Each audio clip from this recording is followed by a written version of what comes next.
सुनील दारा हैं चौधरी, वो लिख रहे हैं कि चने की फसल है वो पिछले 2-3 महीनों से वो घरों में पड़ी है, ऑनलाइन टोकन है वो नहीं कट रहे हैं, बैंक है उसके अंदर लोन भी पहुंच वालों को मिलता है।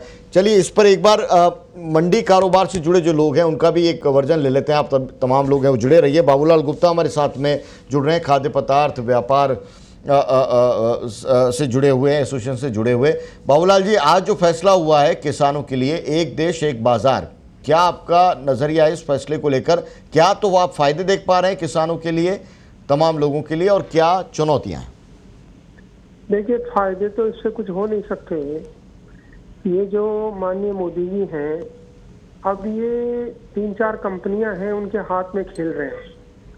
उनको लाभ पहुंचाने के लिए, देखिए इसको किसान तो कोई न तो लेके बाहर जाने वाला है न कहीं और लेके जाने वाला है। उसका तो माल जहाँ बिकेगा वहीं बेचेगा।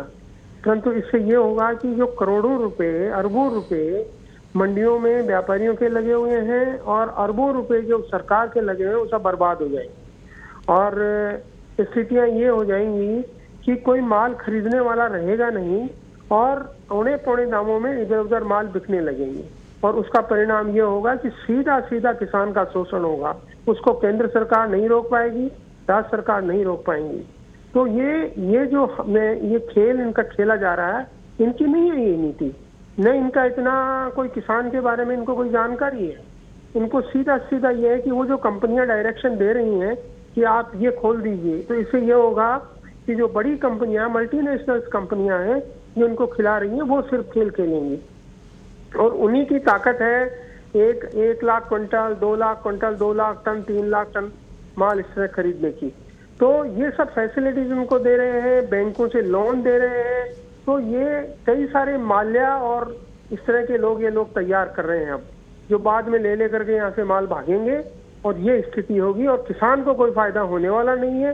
वो अपनी फसल खेत में बेचना चाहता है और व्यापारी अपने मंडियां चला करके एक जो कम्पिटिटिव रेट पे इनका माल बिकता था वो माल सब खत्म हो जाएगा। तो ये कहते हैं कि हम डबल कर देंगे किसान की जो आय है वो, तो आज तक तो ये कर नहीं पाए।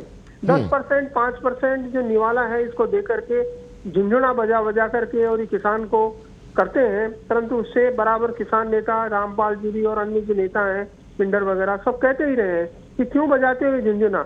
और अब ये जो इन्होंने निर्णय लिया है ये तो बिल्कुल ही आत्मघाती है, सरकार को घातक है, व्यापारी को नुकसान होगा, मिलें हमारी छोटी छोटी सब बंद वापस हो जाएंगी, प्रोडक्शन खत्म हो जाएगा और ये जो किसान है वो बर्बाद होगा।